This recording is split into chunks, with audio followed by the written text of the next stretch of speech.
오늘 아침에 다들 거울 보고 나오셨죠?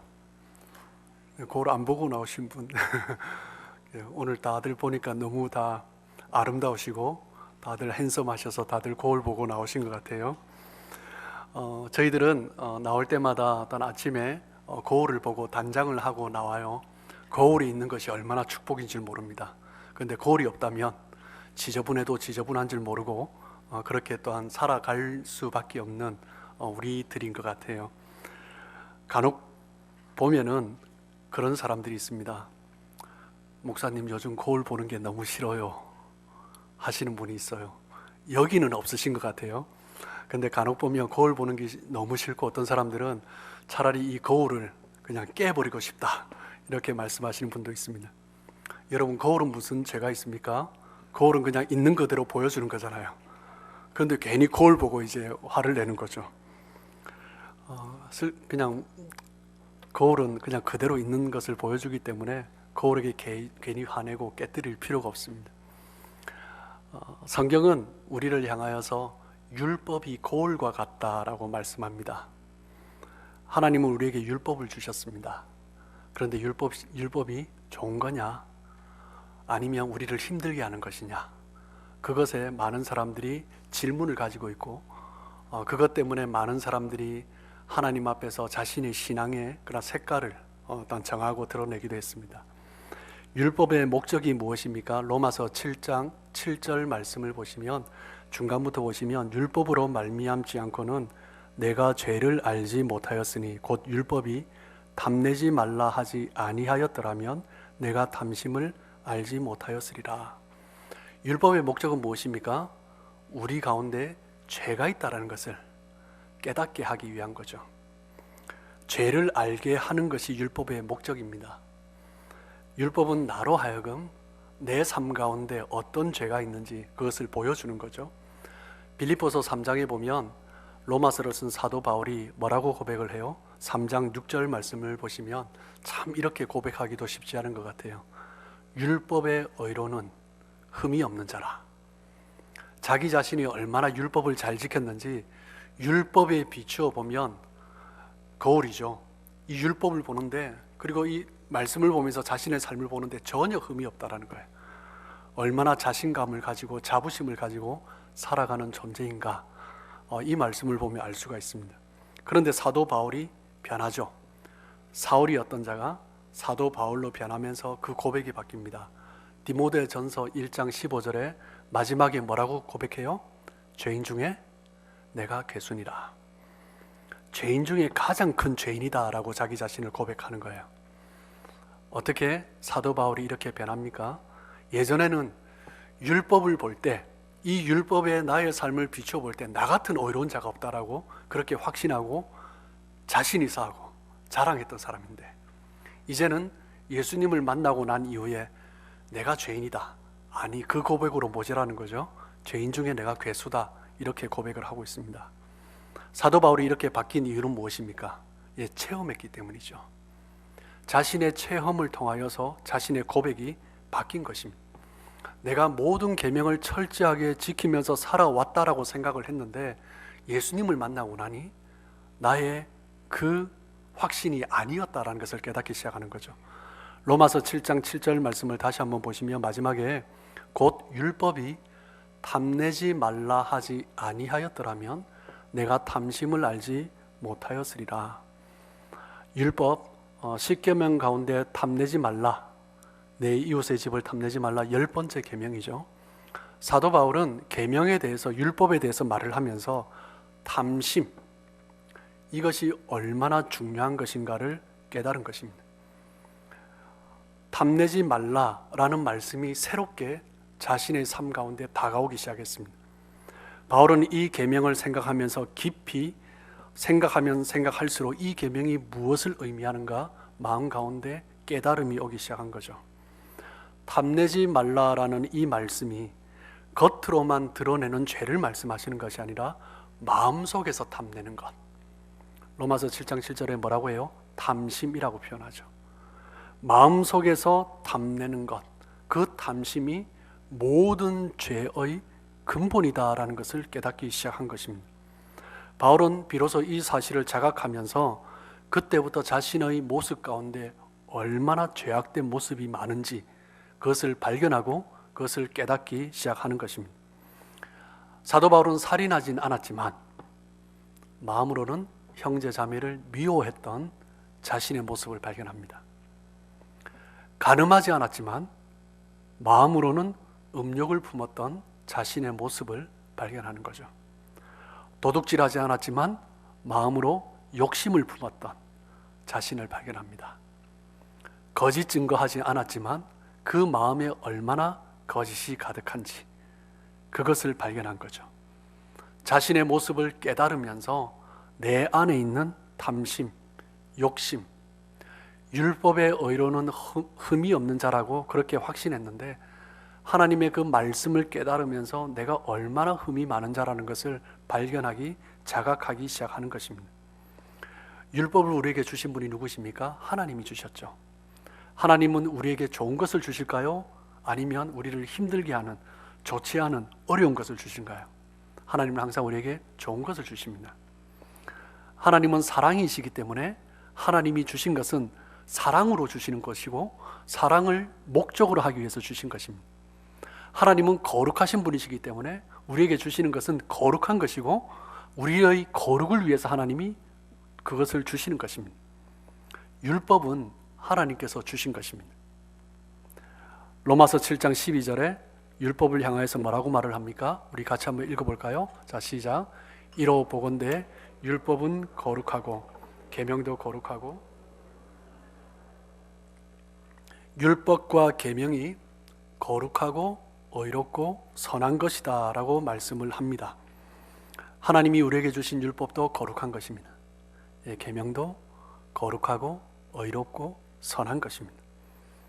하나님이 우리에게 주신 것이 의롭지 않은 것, 거룩하지 않은 것, 악한 것이 있을 수가 없다라는 것입니다. 율법은 하나님께서 주신 것이기 때문에 의로운 것이다 라는 거죠. 선한 하나님께서 우리에게 주신 모든 것은 선한 목적이 있습니다. 율법을 우리에게 주신 목적이 무엇이라고요? 우리로 하여금 죄를 깨닫게 하기 위해서, 죄를 알기 위해서. 그러면 하나님께서 율법을 주셔서 우리에게 그렇다면 죄를 지적하시는 이유가 무엇입니까? 우리로 하여금 죄를 알게 하셨다면, 우리의 죄를 지적하셨다면 그 이유가 무엇이냐라는 거죠.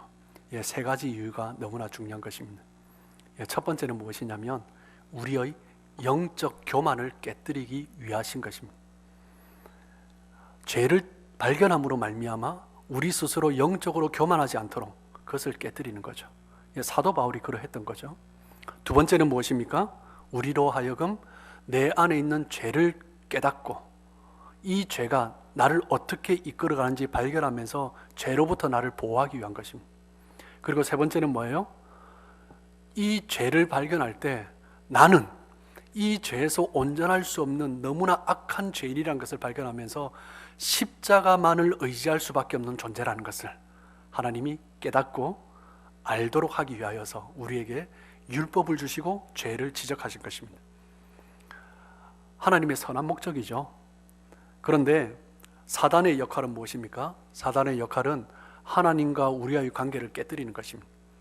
하나님을 오해하게 하고 하나님을 거부하게 만드는 것이 사단의 역할입니다. 하나님이 주신 선한 율법을 또한 오해하게 하고 그리고 그 선한 율법을 거부하게 만드는 것이 사단의 역할이죠. 사단은 우리에게 우리 마음에 탐심을 심어줍니다. 탐심을 심어줌으로 말미암아 하나님이 주신 그 율법을 거부하게 하고 오해하게 하는 것입니다. 사도 바울은 탐심이 모든 죄의 근원이다라고 말을 하고 있죠. 그리고 8절에 넘어가서 7장 8절에는 뭐라고 해요? 죄가 우리 속에 온갖 탐심을 이루었다라고 말을 합니다. 죄가 기회를 타서 계명으로 말미암아 내 속에 온갖 탐심을 이루었나니 이는 율법이 없으면 죄가 죽은 것임이라. 탐심은 우리 마음속에 있는 욕구를 충동질합니다.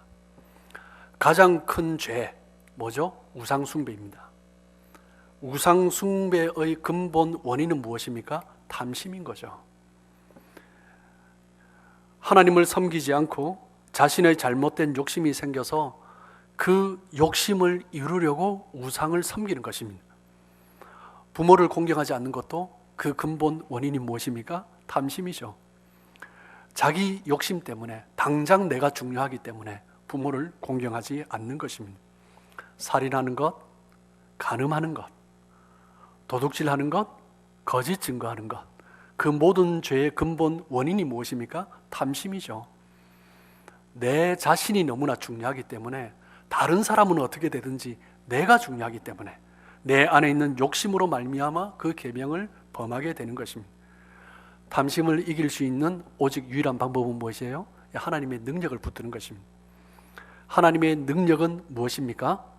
사랑입니다. 하나님의 사랑이 우리 가운데 임할 때 하나님의 능력이, 하나님의 성품이 드러나는 거죠. 하나님을 사랑하면 우상을 섬기지 않죠. 하나님을 사랑하면 이웃을 사랑하죠. 하나님을 사랑하는데 나의 이익을 위해서 남을 해치겠습니까? 해롭게 하겠습니까? 그렇지 않죠. 우리가 여기서 바로 알아야 할 것은 무엇이냐면 죄의 근원은 탐심이다라는 것이고요. 그리고 하나님이 우리에게 주신 은혜의 근원은 사랑이다라는 것입니다. 하나님을 사랑할 때 우리는 은혜를 누릴 수 있습니다. 하나님의 그 사랑이 우리 가운데 임할 때 우리를 통하여서 하나님의 은혜가 흘러가는 거죠. 그런데 탐심이 가득하다면 하나님과의 관계 속에서 죄가 드러나고, 그리고 형제 자매들 이웃과의 관계 속에서 죄악된 모습이 드러나는 것입니다. 그렇다면 사단의 전략이 무엇입니까? 우리 가운데 계속 탐심을 심어주는 것입니다. 탐심을 심어줘서 우리가 영적으로 교만하게 하고 하나님 앞에서 점점 멀어지게 하고 하나님 없이 살아가도록, 하나님이 그렇기 때문에 우리에게 율법을 주신 거죠. 율법으로 말미암아서 내가 얼마나 죄인인지 깨닫고, 그리고 나 스스로 교만하지 아니하도록 나를 깨뜨리고, 그리고 죄에서 나를 보호하고, 자칫하면 내가 또 죄 가운데 끌려갈 수밖에 없는 존재라는 것을 깨닫게 하므로 죄에서 나를 지키고 보호하게 하시는 거죠. 그리고 지키고 보호하기 위해서 할 수 있는 방법이 무엇이라고요? 십자가, 주님의 그 은혜가 울타리가 되어주는 것입니다. 사단은 우리에게 탐심을 계속 심어줘서 하나님을 오해하게 하고 거부하게 합니다. 그 방법은요, 로마서를 쓰고 있는 사도 바울 초대교회뿐만 아니라 지금도 마찬가지입니다. 지금도 사단이 우리를 넘어뜨리려고 할 때 첫 번째 쓰는 것이 탐심입니다. 욕심인 거죠. 그리고 이 방법은요, 초대교회 그리고 그 이후부터 지금까지 계속되는 것뿐만 아니라 이 방법은 태초부터 시작된 방법입니다. 사단의 전략은 굉장히 단순합니다. 아담과 하와를 어떻게 넘어뜨렸습니까? 탐심을 준 거예요.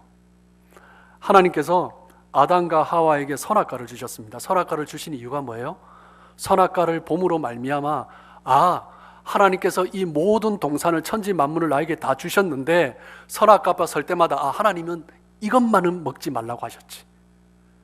하나님이 계시지. 그것을 보지 않으면 내가 왕인 줄 알아요. 모든 이름을 짓고 모든 것을 다스리니. 그러니까 선악과를 볼 때마다 하나님이라는 존재를 발견하고 내가 겸손해져야 되는 거죠. 선악과는 아담과 하와에게 주신 율법입니다. 율법의 역할과 선악과의 역할이 똑같은 역할을 하는 거예요. 아담과 하와가 선악과를 발견할 때마다, 볼 때마다 나는 죄인이지, 나는 피조물이지, 하나님이 나를 다스리지, 그것을 발견하는 거예요. 하나님께서 모세를 통해 주신 율법을 볼 때마다 하나님이 우리의 왕이시지, 하나님께서 우리를 선택하셨지, 하나님이 우리를 다스리시지, 그것을 발견하는 것입니다. 율법과 선악과는 같은 역할을 하는 거죠. 그래서 사단은 율법을 오해하게 만들고 선악과를 오해하게 만들므로 하나님을 오해하게 만들고 하나님을 거부하게 만드는 것입니다.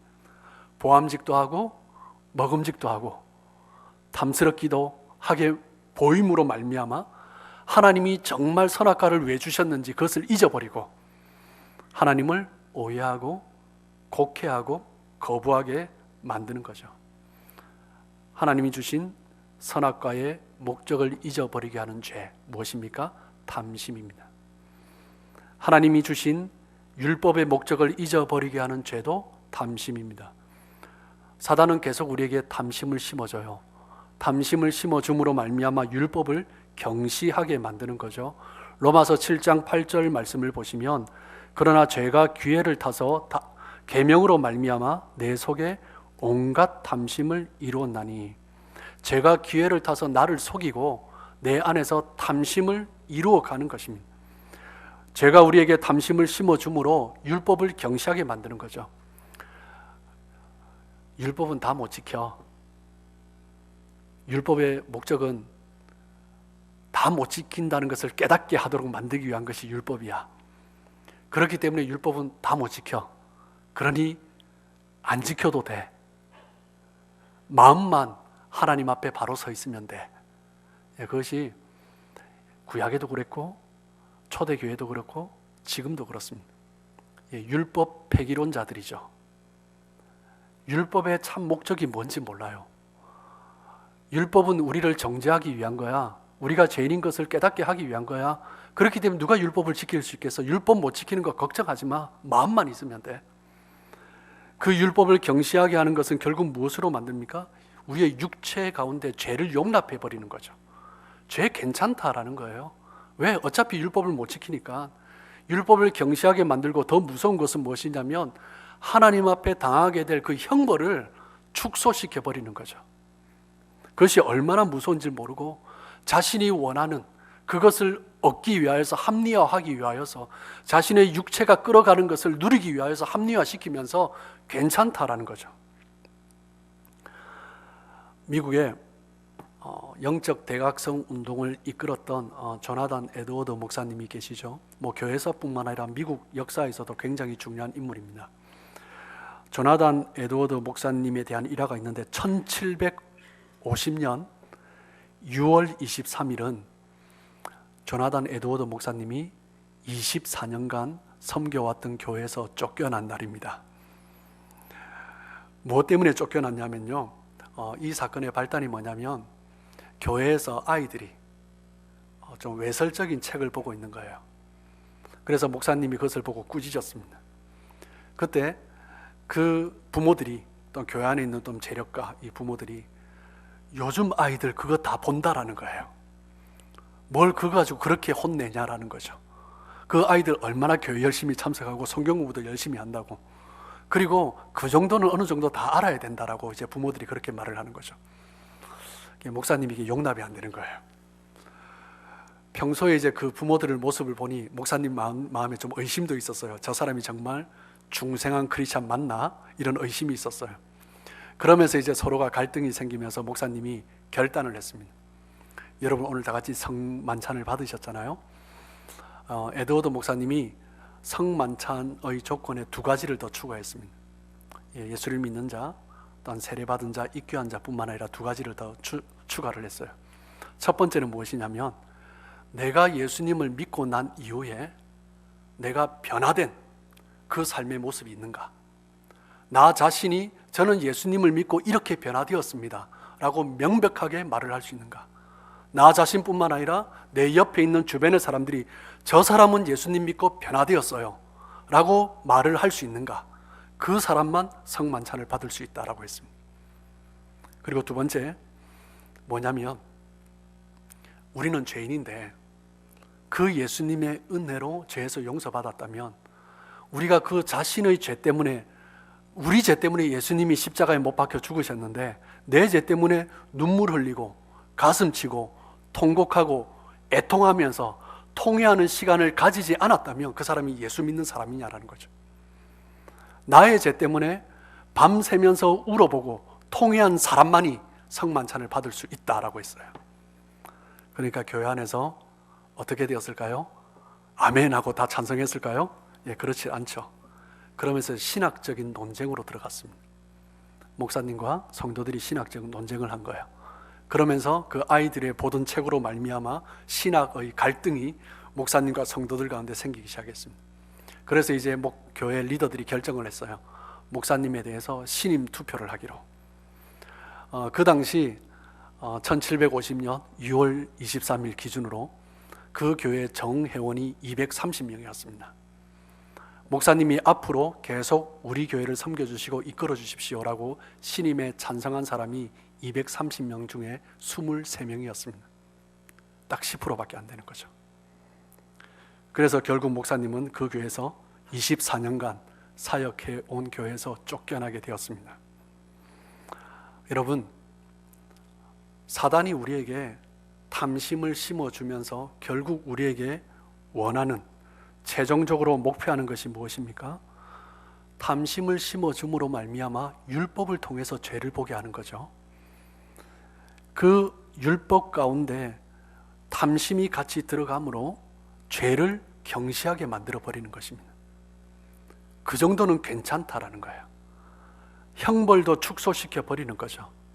결국 당할 형벌이 얼마나 무서운지를 모르고 그것을 속이는 것입니다. 그것이 바로 사단의 간궤인 거죠. 사람을 살려야 할 율법이 우리 가운데 탐심이 들어오기 시작할 때 사람을 죽이는 것으로 바뀌어 버리는 거죠. 로마서 7장 11절입니다. 죄가 기회를 타서 계명으로 말미암아 나를 속이고 그것으로 나를 죽였는지라.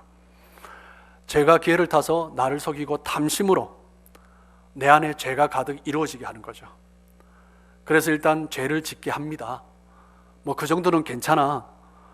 율법의 목적은 죄인인 것을 깨닫게 하기 위한 것인데 내가 죄인인데 죄를 지어야 당연하지. 괜찮아 라고 하면서 죄를 짓게 만들어 버립니다. 그런 다음에 죄가 깊어지잖아요. 그 다음에 사탄이 우리에게 하는 그 다음 단계가 뭐예요? 너는 죄인이다라는 거예요. 그리고 율법을 들이대면서 우리를 정죄해 버립니다. 너는 하나님에게서 버림받은 죄인이다라는 거예요. 네가 하나님의 선택을 받았다면 그렇게 살 수 있냐라는 거죠. 일단 죄를 짓게 만든 다음에 그 죄에서 헤어나지 못하도록 우리를 완전히 묶어버리는 거죠. 이것이 바로 사단의 전략입니다. 결국 그 율법이, 사람을 살려야 할 율법이 사람을 죽이는 것이 되어버린 거죠. 로마서 7장 10절입니다. 생명에 이르게 할 그 계명이 내게 대하여 도리어 사망에 이르게 하는 것이 되었도다.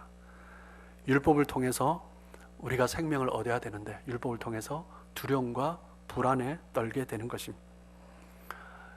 두려움과 불안에 떨게 되면서 우리의 영혼이 결코 하나님 주시는 안식을, 평안을 누리지 못하게 만드는 거죠.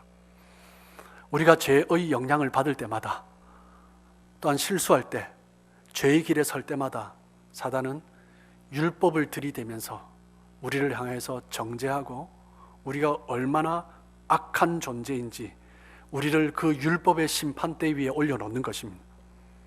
그러면서 그 심판대 위에 우리를 올려두고 두려워 벌벌 떨게 만드는 거죠. 우리의 마음을 편하게 하지 못할 뿐만 아니라 결국 우리의 영혼을 죽여버리는 것입니다. 로마서 7장 9절입니다. 전에 율법을 깨닫지 못했을 때에는 내가 살았더니 계명이 이름에 죄는 살아나고 나는 죽었도다. 우리 안에 있는 죄의 본성이 율법을 통하여서 우리 자신을 보게 하죠. 우리 자신이 얼마나 불쌍하고 얼마나 비참하고 얼마나 무력하고 얼마나 절망적인 피조물인지 우리를 그렇게 만들어 버리는 것입니다. 율법을 통해서 우리의 연약함을 깨닫고 하나님을 더 찾아야 되는데 탐심을 자극한 사단은 결국 우리로 하여금 그 죄에 대해서, 그 탐심에 대해서 더 자극하고 그리고 정죄함으로 말미암아 결코 우리를 거기서 헤어나지 못하도록 우리를 격동시켜 버리는 것입니다. 목회를 하면서 가끔 그런 분들을 만납니다. 목사님, 제가 얼마나 많은 죄를 지었는지 말씀드리면 깜짝 놀라실 거예요.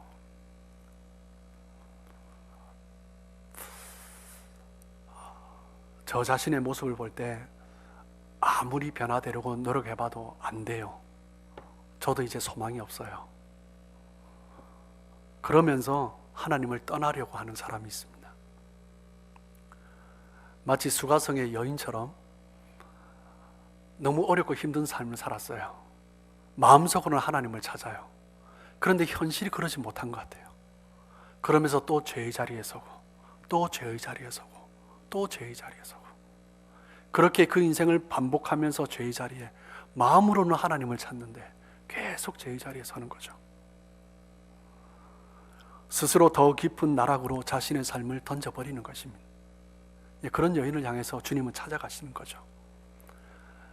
자신의 삶을 볼 때, 과거를 볼 때 너무나 부끄럽고 너무나 수치스럽고, 어떻게 자신의 살아온 삶의 이야기를 입에 올릴 수 없는, 그냥 잊어버리고 싶은, 더 이상 소망이라고는 없는 그런 삶을 보면서 자기 자신을 던져버리는 것입니다. 그것은 사단의 정죄에 사로잡힌 것입니다. 율법은 거룩하고 의롭고 선한 것입니다. 율법은 결코 우리를 그렇게 던져버리지 않습니다. 사단이 그 율법을 이용해서 우리를 속이는 거죠. 로마서 7장 13절입니다. 그런즉 선한 것이 내게 사망이 되었도다. 그럴 수 없느니라. 오직 죄가 죄로 드러나기 위하여 선한 그것으로 말미암아 나를 죽게 만들었으니 이는 계명으로 말미암아 죄로 심히 죄되게 하려 함이라. 여기에서 선한 것이란 율법과 계명을 말을 하는 것입니다. 하나님이 우리를 죽이기 위해서 율법을 주신 것입니까? 결코 그럴 수 없느니라. 율법은 선한 것입니다. 하나님이 우리에게 주신 율법과 계명은 아무런 문제가 없습니다. 그런데 사단이 우리 가운데 탐심을 심어주고 죄된 욕심을 심어줌으로 말미암아 그 율법을 왜곡되게 만든 거죠. 율법은 죄를 드러나게 합니다. 죄로 심히 죄되게 합니다. 그러므로 말미암아 우리가 죄에 민감할 수 있도록 만드는 것이 율법의 역할입니다. 철로 역정에 보면 기독도가 순례자가 하나님의 그 부르신 나라를 향해서 가는 순례길을 떠납니다. 순례길을 가면서 어느 한 방에 다다랐어요. 어느 한 방을 문을 열고 들어갔더니 어떤 사람이 열심히 청소를 합니다. 그런데 쓸면 쓸수록 먼지가 뿌연 거예요. 쓸면 쓰는데 계속 쓸어도 더 뿌여지는 거예요. 그래서 순례자가 인도자에게 묻습니다. 이 방이 의미하는 것은 무엇입니까? 율법이다. 너희가 얼마나 많은 죄를 지었는지 스스로 노력해보고 노력해봐도 점점 더 어지러워지고 뿌여지는 것이 우리의 죄다, 너희의 죄다. 율법이 그것을 보여준다 라고 말을 해요. 그리고 그 방을 놓아서 이제 그 다음 방에 들어갑니다. 그랬더니 그곳에서 이제 물을 먼저 뿌리죠. 물을 뿌리고 그 다음에 이제 빗자루로 쓸기 시작합니다. 그러니까 먼지가 나지 않죠. 그리고 이제 순례자가 인도자에게 질문합니다. 이 방이 의미하는 것은 무엇입니까? 이것은 성령이다. 성령의 은혜가 임할 때 우리의 죄가 씻어지고 깨끗이 청소될 수 있다라고 말을 합니다. 내 힘으로 율법을 지키려 하면 지킬 수가 없는 거죠. 내 힘으로 거룩하게 살려고 하면 거룩해질 수 없는 것입니다. 또 넘어지고 또 넘어지는 것입니다. 그런데 성령의 은혜, 강과 같은 그 은혜, 그 속에서 터져 나오는 샘솟는 그 은혜가 우리 가운데 임할 때 하나님께서 우리를 거룩의 자리로 이끌어 주시는 것입니다. 성령의 역사가 아니면 아무도 예수님 앞에 바로 설 자가 없는 것입니다. 율법을 주신 분은 누구십니까? 하나님이십니다. 하나님은 하나님의 선한 뜻 가운데 율법을 주셨습니다. 그 하나님을 제대로 알면 하나님께서 왜 율법을 주셨는지 깨닫게 되는 거죠. 칼이 있습니다. 이 칼을 의사가 사용하면 사람을 살리는 칼이 됩니다. 그런데 강도가 사용하면 사람을 죽이는 칼이 되는 거죠. 똑같은 칼이지만 누가 어떤 목적을 가지고 쓰느냐에 따라서 달라지는 것입니다. 율법이 이와 같은 것입니다. 누가 어떻게 사용하느냐에 따라서 사람을 살리기도 하고 사람을 죽이기도 하는 것입니다. 그래서 오늘 본문에서 율법은 좋은 것이다 라고 말을 합니다. 율법이 죄냐? 결코 그럴 수 없느니라. 율법은 좋은 것입니다. 율법이 아니고서는 우리가 죄를 알지 못하기 때문입니다. 죄를 알지도 못하면 우리에게 얼마나 예수님의 십자가가 필요한지 처절하게 깨닫지 못하기 때문입니다. 예수를 모르면 구원이 없기 때문입니다. 그렇기 때문에 율법이 없는 자들은 저주받은 자들입니다. 하나님은 율법을 선민에게 주셨습니다. 하나님의 택하신 사람들에게 주셨어요. 하나님이 사랑하시는 사람들에게 율법을 주셨어요. 그 율법을 통해서 자신을 깨닫고 하나님을 의지하고 십자가를 붙들도록 하기 위하여서 율법을 주신 것입니다. 하나님은 자기 백성에게 좋은 것을 주시죠. 율법은 좋은 것입니다. 하나님의 은혜 안에 있는 사람은 이 율법이 얼마나 귀한 것인지 깨닫는 거죠. 율법이 너는 죄인이다 라고 말을 할 때 내가 죄인이기 때문에 예수님께서 나를 위하여 십자가에 못 박혀 죽으셨다라고 고백할 수 있는 것입니다. 율법으로부터 벗어남으로 하나님의 그 십자가의 은혜로 말미암아 율법의 정죄에서 벗어남으로 은혜의 질서 속에, 은혜의 법 속에, 성령의 그 법 속에 우리가 거할 수 있는 것입니다. 좀 더 나아가 생각할 것은 이 율법의 심판으로 인하여서 우리가 그리스도께로 더 가까이 나아간다라는 것입니다. 요한복음 1장 17절입니다. 우리 한 목소리로 같이 한번 읽어보겠습니다. 자, 시작. 율법은 모세로 말미암아 주어진 것이요 은혜와 진리는 예수 그리스도로 말미암아 온 것이라. 율법이 나를 죽이니까 그리스도께서 나를 살리시는 것입니다. 모세를 통하여서 주어진 그 율법으로 말미암아 우리가 얼마나 악한 죄인인지 깨달음으로 말미암아 그리스도 앞으로 나아가고 그리스도께서 우리를 생명의 길로 인도하시는 것입니다. 율법이 있기 때문에 영적인 교만에서 벗어날 수 있습니다. 율법이 있기 때문에 그 십자가의 은혜의 자리로 나아갈 수 있는 거죠. 우리는 십자가 없이 그 하나님 앞에 설 수 없는 자들입니다. 십자가의 그 대속의 은혜만을 통하여서 우리는 죄의 굴레에서 벗어나 하나님의 그 예비하신 그 존전에 설 수 있는 것입니다. 십자가의 은혜를 입을 때만 우리는 의로워집니다. 십자가의 은혜를 입을 때만 우리는 거룩해지는 거죠. 그렇기 때문에 우리는 날마다 내가 얼마나 연약한 자인지, 죄인인지 자각하고 그 주님의 은혜 앞에 나가고 십자가를 붙들고 주님이 나를 얼마나 사랑하시는지, 나를 얼마나 의롭고 거룩하게 여겨주셨는지 그것을 누리고 경험하고 그리고 평안과 안식 가운데 살아갈 수 있는 것입니다. 그렇게 믿음 가운데 살아가시는 우리 성도님들 되시길 주님의 이름으로 축복합니다.